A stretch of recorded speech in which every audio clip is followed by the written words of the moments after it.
Naam, tunaendelea na kama tulivyokujuza kwamba leo ni siku ya figo duniani na tutaangalia mengi kuhusiana na ugonjwa wa figo.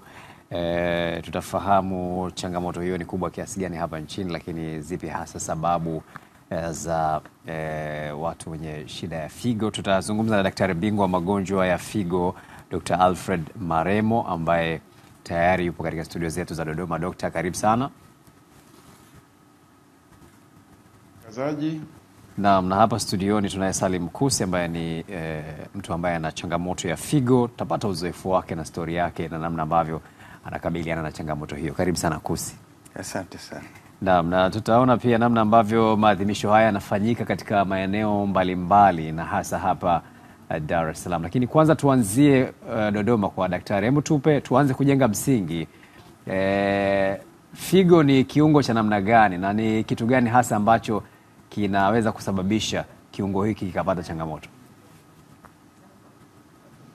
Asante sana ndugu mtangazaji. Figo ni mojawapo ya viungo ambavyo tunavyo ndani ya miili yetu, na kazi yake kubwa ni kuhakikisha kwamba inafanya kazi ya kuchuja uchafu wote ambao unakuwa upo ndani ya miili yetu, na mwisho wa siku tunaweza kutoa kwa njia ya mkojo.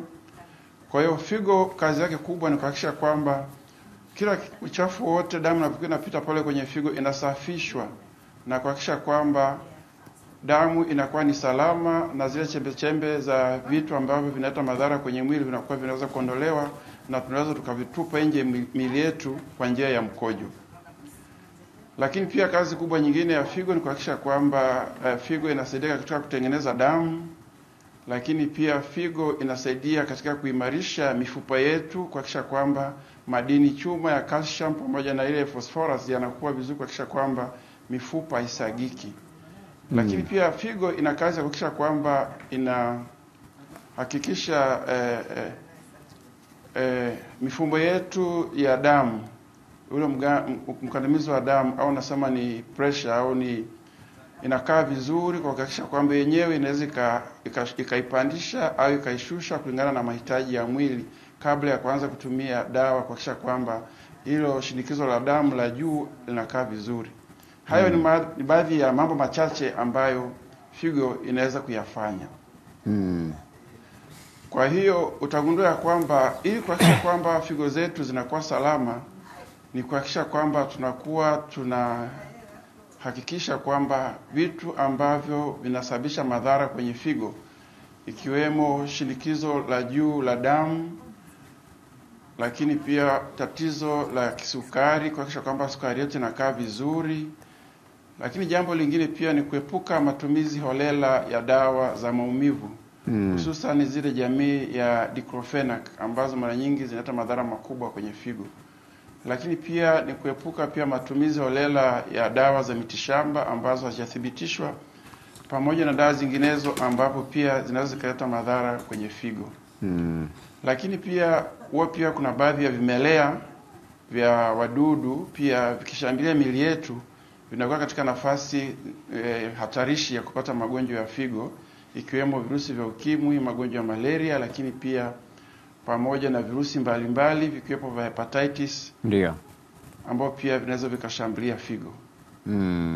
Sasa hayo ni kwa uchache. Sasa lakini pia kwa sasa hivi tunapambana na mabadiliko wa maisha, mtindo wa maisha.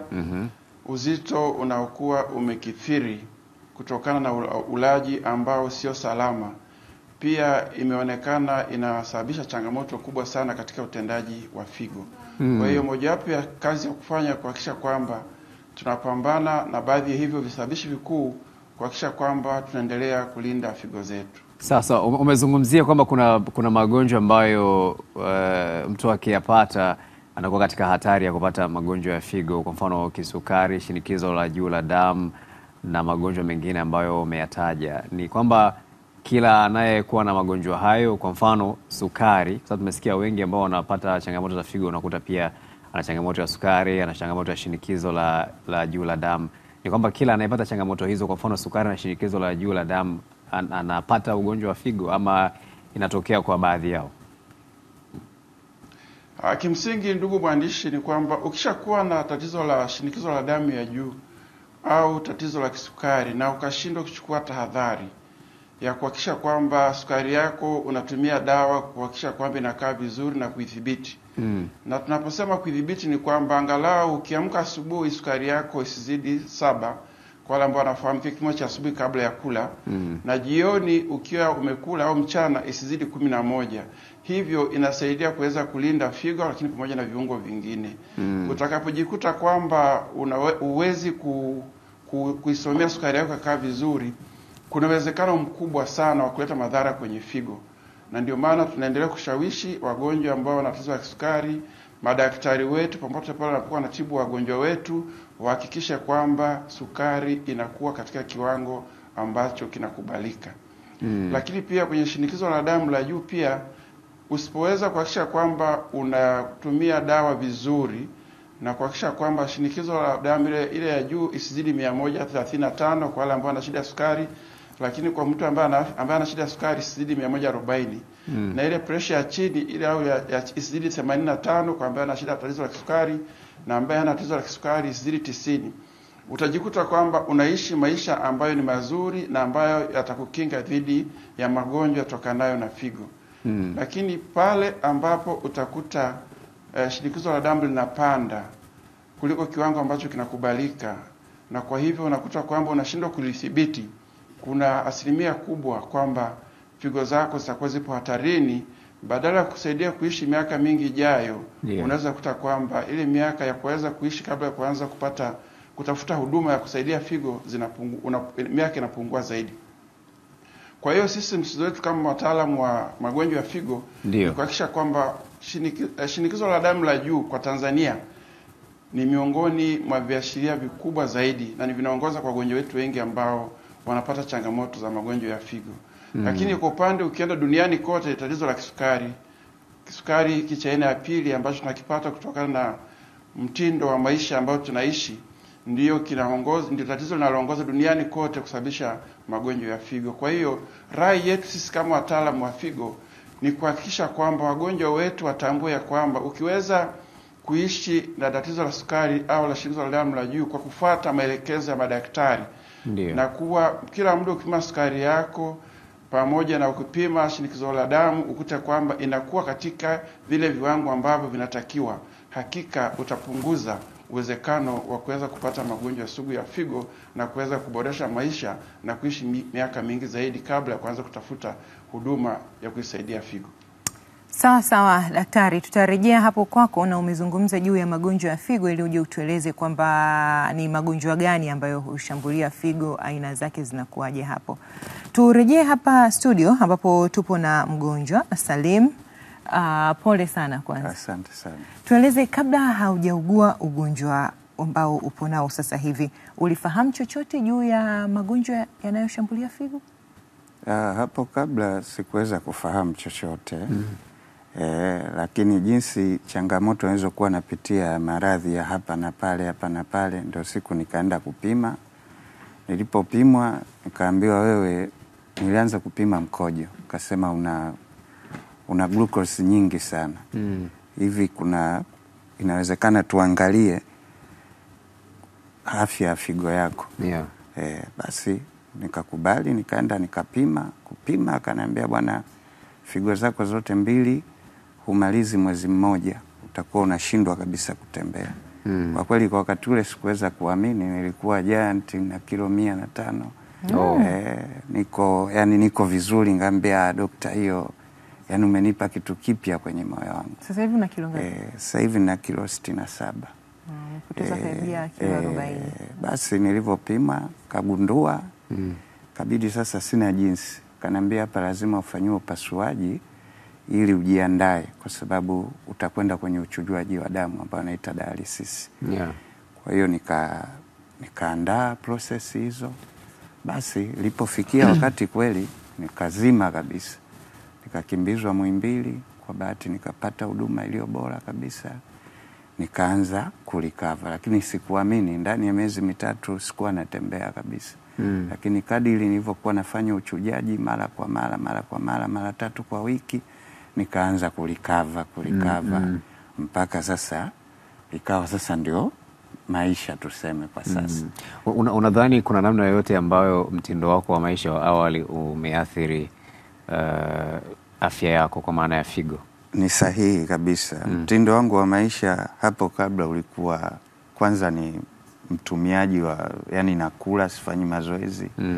Mwili ukawa mkubwa sana. Nikapata shinikizo la damu. Pata shinikizo la damu, nikatumia dawa za pressure miaka 6. Lakini sasa kitu ambacho nilikuwa sikifahamu na hata wengine nawahusia, dawa za pressure haziachwi. Yani ina maana inapokuwa juu itaongezeka dozi, inaposhuka dozi itapungua. Mimi niliacha kama miezi 2. Ndio. Nadhani ilipokuja sasa ndio ikapiga figo zangu zote 2. Kwa hiyo hilo, dawa za pressure sio kitu cha kukiacha kabisa. Sawa kabisa. Sasa umeishi na tatizo hili kwa miaka mingapi? Sasa hivi na maisha yapoje? Tatizo hili nalo sasa hivi ni mwaka wa 4. Na maisha kwa ujumla lazima yanabadilika, hata ratiba za shughuli, kiuchumi, kwa sababu unaenda mara 3 hospitali na mimi natembea, lakini wapo wanaoburutwa kwa wheelchair na nini. Kwa hiyo ni changamoto. Na ukishaenda na maana ndio siku imepotea hiyo. Imepotea kwa sababu unakaa kwenye mashine masaa 4. Unafanywa dialysis, uchujaji wa damu. Ndio. Ina maana unakewa figo bandia. Yani kuna figo bandia ambayo inachuja sasa ile damu. Sumu ambazo zinatoka kwenye chakula. Obviously vyakula vyetu ni vya masharti sana. Kwa sababu hata maji unakunywa nusu lita kwa siku. Siku nzima nusu lita. Vyakula vingi hatutumii ili kukwepa sumu ya chakula ambao kichujio chetu sasa ambacho ni figo kimeshakufa. Sasa ina maana ile sumu inapita kwenye damu. Ikipita kwenye damu huwezi kutembea kabisa. Yani unakutana na vitu vingi sana. Lakini hata hivyo una matumaini? Matumaini ninayo sana, na ndio maana hata sasa hivi kama unavyoniona nayo matumaini na watu wanapona. Kabisa. Na sisi hatukujua, yani ndio maana tulivyomwona hivi Kusimi tukamuuliza wewe ni daktari? Yani lakini tunafahamu pia kwamba moja kati ya vitu ambavyo vinaweza vikakupa sasa yale tuseme matumaini kamili ni kupata mtu ambaye anaweza akajitolea kukupa figo ili ufanyiwe transplant upate figo sasa ambayo inafanya kazi. Sahihi kabisa. Sasa changamoto inakuwa wapi? Kwa mfano kwa upande wako nini ambacho umeshawahi kujaribu kufanya hivyo? Labda kuomba msaada wa ndugu, marafiki, watu wako wa karibu? Changamoto iliyopo ni uelewa. Uelewa ni mdogo. Elimu katika ndugu haijafika vizuri. Kwa sababu hata wanaposikia umepata figo wanajua wewe ni safari. Kumbe sio kweli. Figo ni kiungo na mwanadamu ana figo 2. Mungu baada ya kuweka figo 2 kwa mwanadamu ana maana moja, umpe mwenzako. Sasa ndio sisi tunahitaji jamii ielewe, ifahamu, halafu ione ni jambo la kawaida sana. Kuwekewa figo nadhani ni saa moja tu. Ushawekewa figo safi kabisa, na wewe unaendelea na maisha na mimi naendelea na maisha. Kwa hiyo jamii ielewe, ufahamu ufike zaidi, ili tuchangie figo, mtupe figo jamii sisi. Na hata wengine wenye ndugu zao huko wana changamoto ya figo, wajitolee, watolee ndugu zao. Yaani kama ambavyo tumehamasika kutolea damu, kuchangia damu. Na hivyo tuhamasike. Sasa mwingine anaogopa akibaki nayo mmoja anaona kama itapwaya. Yani hakuna, yani sio kabisa, na unakuwa vizuri kwa sababu mimi mwenyewe nimekaa Muhimbili pale miaka 3 nafanya dialysis. Rafiki zangu wengi sana wamewekewa figo. Ndugu zao wamekuja, wamepewa elimu, baada ya kuelimika na hawaendelei tena na dialysis. Yani hawaendelei, kinachoendelea pale ni dawa tu. Kwamba wana program zao za dawa na kliniki basi. Lakini sio tena dialysis. Sio dialysis. Kwa hiyo ni swala ambalo kama jamii itaelimika na itapewa elimu, ni swala la kawaida. Na sisi wa Tanzania tuna imani ya Mungu, tuna moyo. Kwa kweli elimu ikifika, sidhani hata mimi naweza nikapata kuwekewa figo nikarudi maisha yangu ya kawaida kabisa. Kwa mtu siku moja anaweza akajitolea kusema na mimi Lakini kuna ambao pia wamewahi kujitolea labda pengine, kwa sababu si lazima waje wapime, wafanye vipimo, waone kama huyo mtu ionekane kama anaweza kutolea. Kuna ambaye amewahi kujaribu kufanya hivyo pengine. Kwa upande wangu mimi. Kwa upande wako. Kwa upande wangu kwa kweli bado kwa sasa, kwa sababu unajua muda mwingi unashughulika na ugonjwa. Kwa hiyo ule muda wa kukusanya ndugu, kuwapa shule kidogo kwangu ilikuwa si kitu rahisi sana, ila kutokana na ujumbe huu na siku hii ya figo, elimu inavyotoka, nahisi tutafanya effort hiyo ya kuwakusanya ndugu, na Mungu akanichagulia mtu akanipa figo inshallah. Lakini vipi kuhusiana labda na watu wengine wa karibu zaidi, kama labda watoto kama unao au mke? Kwa watoto, kwa mimi watoto wangu bado ni wadogo. Ndio. Na kwa sababu sasa hivi hapa kwa Tanzania tunafanya kupitia ndugu. Lakini kwa nje India wanasema ni hata rafiki anaweza kukupa. Sasa hivi sera yetu ni ya ndugu tu. Ni ya ndugu tu. Hivi mke sio ndugu yako? Mke ni ndugu.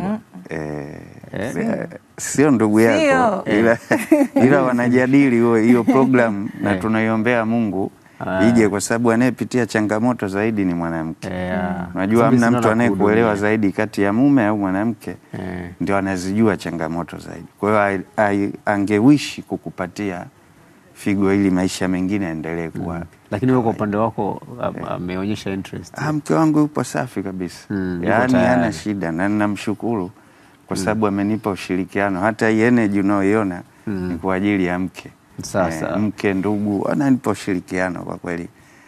Na shida hii ikikukuta, ndio na yusia hata jamii, ndugu, kutoa ushirikiano, kutupenda, kwa sababu hili jambo ni la mpito tu kabisa. Mungu akitaka unatoka. Kwa hiyo tuwe pamoja na tushirikiane. Amin. Sasa hebu tupate elimu zaidi kuhusiana na hilo. Daktari atuambie, atueleweshe zaidi utaratibu wa kumtolea mtu figo unakuaje, na akishaitoa nini ambacho kinafanyika ili sasa yule ambaye ameitoa na yule ambaye amepewa wote wawe na afya njema? Asante sana ndugu mtangazaji. Kwa kweli tushukuru serikali yetu ya Jamhuri ya Muungano wa Tanzania chini ya uongozi wa Dr. Samia Suluhu Hassan kwa hatua kubwa ambazo kama nchi tumepiga, kwa sababu sasa hivi tunaweza kufanya upandikizaji kwa wagonjwa wanaohitaji figo hapa nchini, hospitali ya Muhimbili Mlongazila, Muhimbili Upanga, lakini pia na Benjamin Mkapa pia tunatoa huduma hiyo. Na kwa nafasi pia nichukue nafasi kukishukuru sana Chuo Kikuu cha Dodoma na hospitali yetu ya Chuo Kikuu cha Dodoma kwa jinsi ambavyo wamekuwa ni wadau wa figo tangu tulipoanzisha huduma ya uchujaji wa figo mwaka 2013, kikiwa ni kituo cha 3 nchini na kituo cha kwanza kanda ya kati. Na kwa kweli tumeweza kuwasaidia wagonjwa wengi, na kwa ushirikiano tuliokuwa nao na wenzetu kutoka Shukai pamoja na hospitali ya Benjamin Mkapa, hatimaye hadi leo tumeweza kupandikiza wagonjwa wapatao 50 na wote wanaendelea vizuri. Sasa ni vitu gani vya kufanya? Kitu cha kwanza kama ambavyo ndugu yetu ameeleza hapo ni kuwa na family conference. Mnakuwa na kikao cha familia ili kuweza kutathmini na kuangalia namna ya kuweza kumsaidia ndugu yetu ambaye anapata changamoto kwenye familia yetu. Na kwa nini tunazungumzia familia? Tunazungumzia familia kwa sababu ukisema utoe kiungo nje au mbali ya mtu ambaye ni familia, gharama utakazotumia za kuhakikisha kwamba hiyo figo inamkubali uliyempatia inakuwa ni kubwa zaidi. Na kwa sababu sisi ndio tuko katika hatua za mwanzo, tuko na kwanza ni vizuri tupate. Daktari ametueleza hapa, na eneo tulilokuwepo tulikuwa tunaangalia eneo la uchangiaji wa figo. Sera zetu za nchi zinasemaje? Utaratibu wa kitabibu unazungumza nini katika hilo? Na Daktari Maremo ambaye daktari bingwa magonjwa ya figo, tunazungumza naye kutoka studio zetu za Dodoma, alikuwa anatueleza hapa namna nzima ya utaratibu wa kuchangia figo. Na swali ambalo tukalipata na ambalo wengi wanajiuliza sasa, kwa wale ambao wanatakiwa kuchangia figo figo, nitakapochangia figo nitapata athari zipi katika mwili wangu, hasa ambazo zinaweza zikanifanya nisiendelee kufanya shughuli ambazo nilikuwa nazifanya za kuingizia kipato. Nitakapochangia figo kuna namna nitakuwa sipo imara katika nguvu katika ufanyaji wangu wa kazi. Ni moja swali ambalo linaulizwa sana. Daktari, naomba tufafanulie katika hili. Asante sana ndugu mwandishi. Kwa kweli ni kwamba hamna athari zozote zile zitakazopatikana baada ya mtu kuchangia figo. Kwa jinsi ambavyo miili yetu imetengenezwa au imeumbwa, kwamba tuna figo mbili. Lakini katika hizo figo mbili, sehemu ambayo inafanya kazi ni sehemu ndogo sana ya figo moja.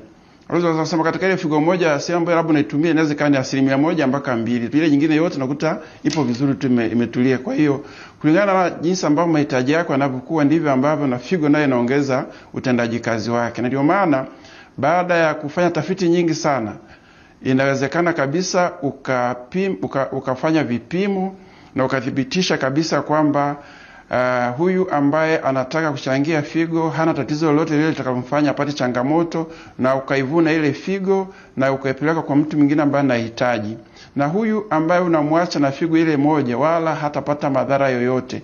Ile figo yake moja inayobaki inafanya kazi ya kuhakikisha kwamba inafanya shughuli zote za mwili. Kama ni kulima utalima, kama ni mazoezi utafanya. Yani unaishi maisha kama vile ambayo unaishi kila siku. Kwa hiyo hamna kitu cha kusema kwamba sio nitaishiwa nguvu, nitapungukiwa. Hicho kitu hakipo. Na kama kingekuwepo, huenda na sisi madaktari pamoja na wataalamu wa figo tusingekuwa na sababu ya kuchukua figo moja na kuacha nyingine. Na sisi madaktari na wataalamu wa tumeapa afya kwanza, mgonjwa kwanza. Kama kuna jambo lote ambalo unaona kabisa ukiweza kulifanya litaleta madhara na kuharibu afya ya huyu ambaye anataka kuchukua figo yake, huruhusiwi kufanya hivyo. Na kufanya hivyo ni makosa. Kwa hiyo sisi wa kwanza tumeapa kulinda utu.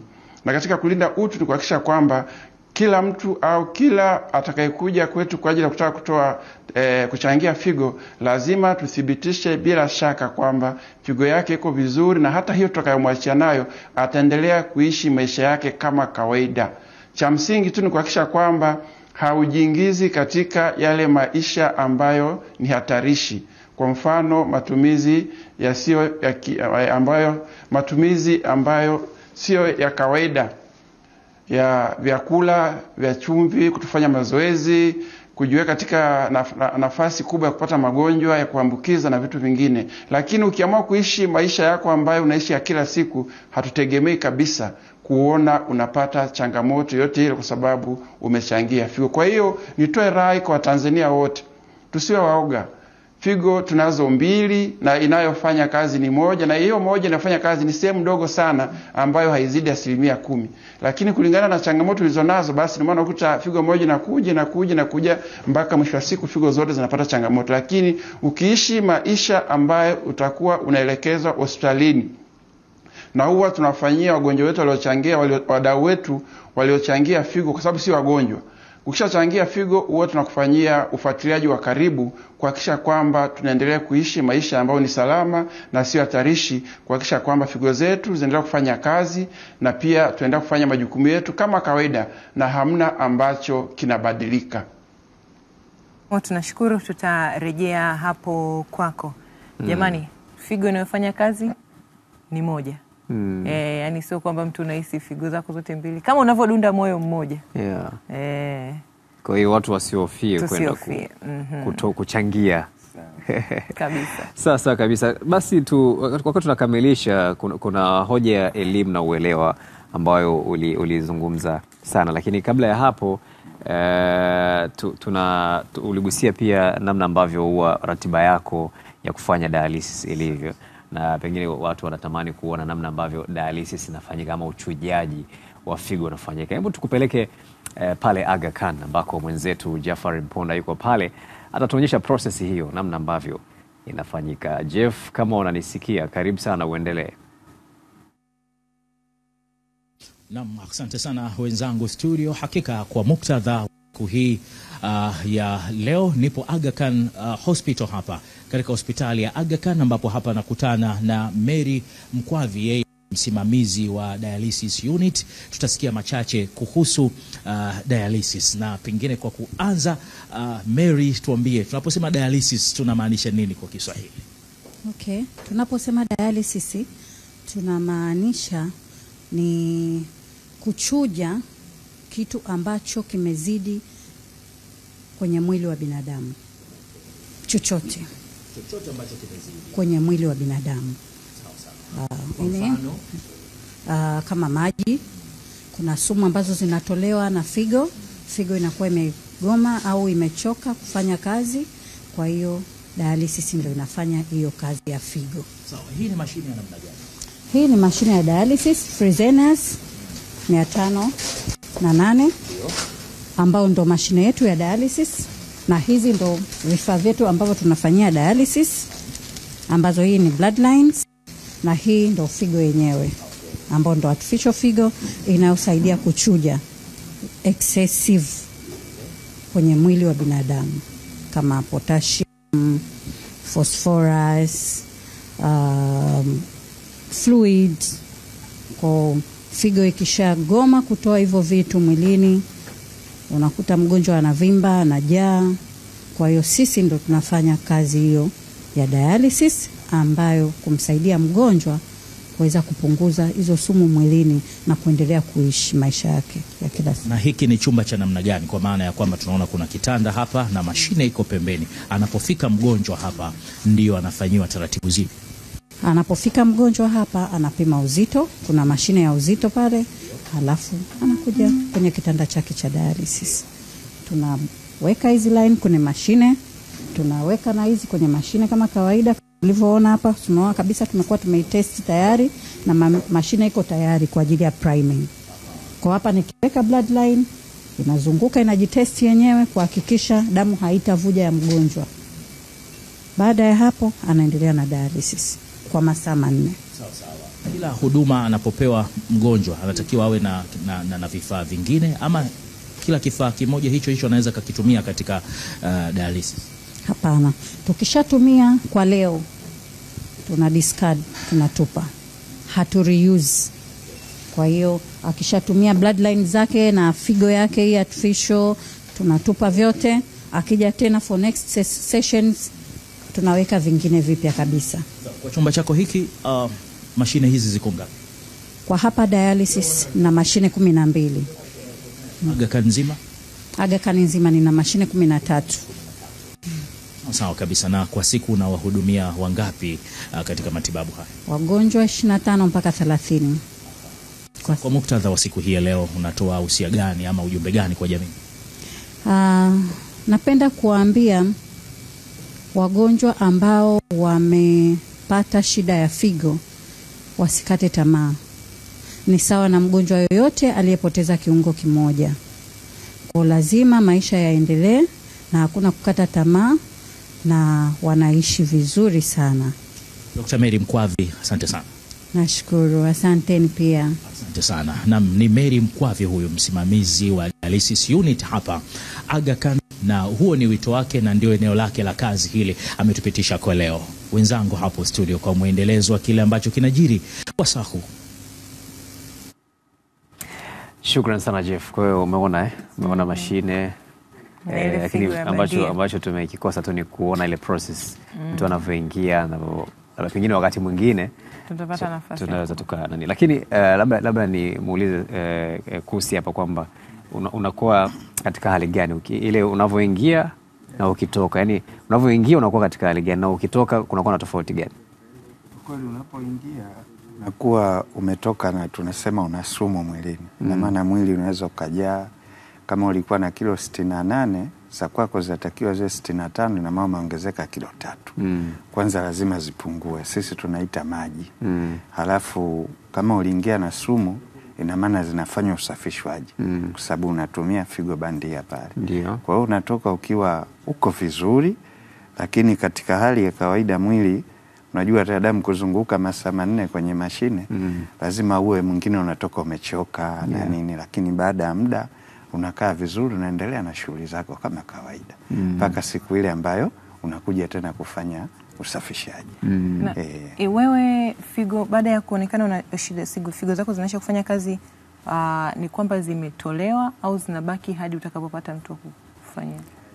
Figo ukiambiwa hazifanyi kazi, zinabaki kuwa mwilini kwako, na wala ufanyiwi upasuaji wa aina yote kwamba zitoke au nini, hapana. Na hata hiyo unaokuja kuwekewa, kitaalamu wataeleza zaidi, lakini unawekewa juu yake. Yani sio kama inatoka ya kwako, inawekwa ile mpya, inaunganishwa, basi jambo linakuwa tu. Yani ni very simple process. Wala ndio unasema saa moja tu. Yani ni kitu kichepesi, right? Jamii ingejua anytime. Yani wakati wote tunakuwa vizuri, maisha yanaendelea. Na tunatamani iwe hivyo. Sasa daktari, wakati tunahitimisha, tufahamu pia yako matembezi ambayo yanafanyika, lakini pia kuna watu wengine wanaadhimisha kwa namna mbalimbali kwenye maadhimisho ya siku ya figo. Lakini daktari, tuambie, tuna mambo kadhaa ambayo tunatamani yatokee. Kwanza swala la uelewa, kwamba watu ambalo umeshaliongea kwa mapana sana, lakini kuna swala la uvunaji wa viungo. Pengine hilo kama mtaalamu una maoni gani? Kwa sababu tuna nchi nyingine ambazo zimeruhusu kwamba mtu labda akiona kwamba anakaribia kufa, anatoa kabisa ridhaa kwamba bana, mimi viungo vyangu vinaweza vikatolewa, mafigo yanaweza zikatolewa, akapewa mtu ambaye ana uhitaji. Lakini kuna ambao pia wanaruhusiwa kuuza, kwamba mimi bana, hali yangu ya kiuchumi sio nzuri, alafu ninazo 2 ziko vizuri, naweza nikatoa moja nikamuuzia. Mambo yote hayo hayajaruhusiwa kwenye nchi yetu. Lakini wewe kama mtaalam, una maoni gani na una lipi la kushauri? Asante ndugu mwandishi. Kwanza nizungumzie kuhusu, nashukuru sana mwenzangu amezungumzia kuhusu process ya kupandikiza figo, na hapa pia nitoe shukrani za dhati sana kwa serikali ya awamu ya 6 chini ya uongozi wa Dr. Samia Suluhu Hassan.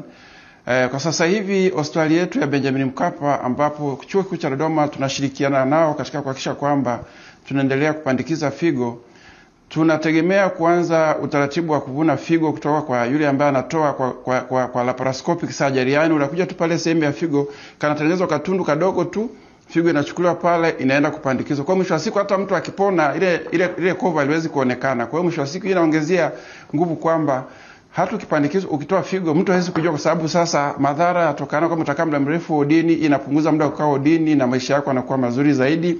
Lakini pia huko mbeleni tunataka tutumie robot.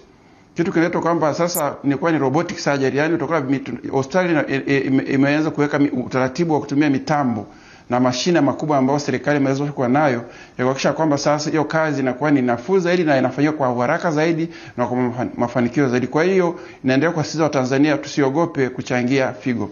Sasa tukija kwenye swala zima la uvunaji wa viungo, kwanza hairuhusiwi kuuza kiungo. Tumepewa viungo hivi bure na sisi tunatakiwa tuvitoe bure. Na sheria za kimataifa zikiwepo za Istanbul Declaration inakataza kabisa kuuziana viungo. Kwa sababu tukianza kuuziana viungo, hatakuwa tena na utu, na kila binadamu sisi ni utu, na kila mtu ana haki ya kuishi. Kwa hiyo sisi tungeenda kwa sisi wa Tanzania, hiyo mawazo ya kusema kwamba na figo 2 nikiuza moja ni kuamua maisha, huo sio mpango mzuri na haileti utu na hairuhusiwi. Na tumekuwa na maelekezo mengi tu ya kuhakikisha kwamba tutoe viungo kwa upendo na sio kuuziana, kwa sababu ukiuza kiungo unaondoa utu wa binadamu.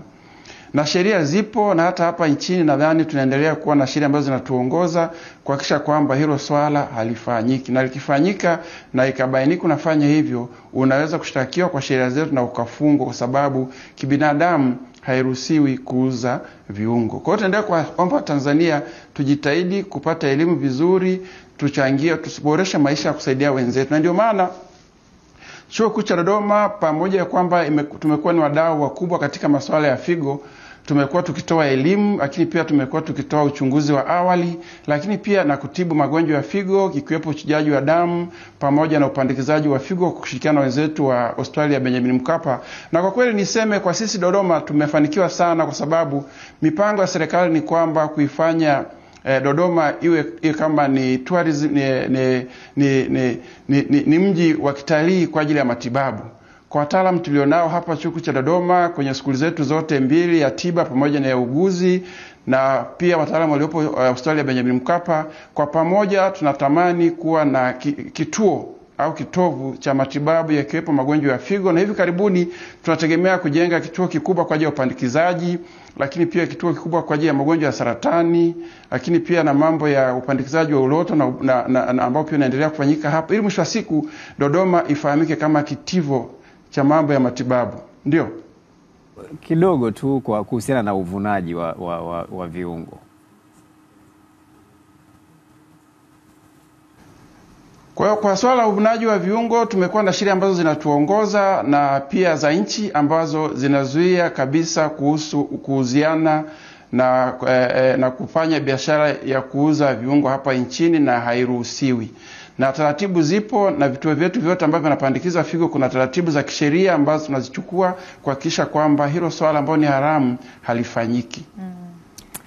Dr. nashukuru sana, asante sana. Japo kumekuwa na mjadala kuhusiana na pengine kuwa na maboresho ya kuruhusu wale, yani mtu kutoa kwa ridhaa yake, kwamba labda mtu anaona kabisa kwamba anaridhia kwamba bana, mimi kama hakuna uwezekano wa kuendelea kuishi, viungo vyangu naweza vikatolewa akapewa mwenye uhitaji. Bila shaka na teknolojia itakapokuwa inazidi kukua, bila shaka, kwa sababu ina maana kama mtu anatoa kiungo hakiendi kutumika muda huo, ina maana lazima tunahitaji pia teknolojia ya uhifadhi na vitu kama hivyo. Bila shaka teknolojia ikiwa inaenda kukua, mijadala ikiendelea, tunaweza tukaja kufikia hapo. Tunamshukuru sana Dr. Alfred Maremo, daktari bingwa wa magonjwa ya figo, lakini tulikuwa na Salim Kusi ambaye ni mgonjwa wa figo. Eneo hili la kutoa elimu, tunatoa elimu kwa aina tofauti tofauti. Kama tulivyoona hapa, tulikuwa na mjadala, umepata nafasi ya kufahamu, lakini kuna wale ambao hawajapata nafasi ya kutazama televisheni kwa siku ya leo, kusikiliza redio. Wao wanapata vipi ufahamu juu ya siku hii ya figo? Basi miongoni mwa eneo muhimu ni matembezi au riadha tunasema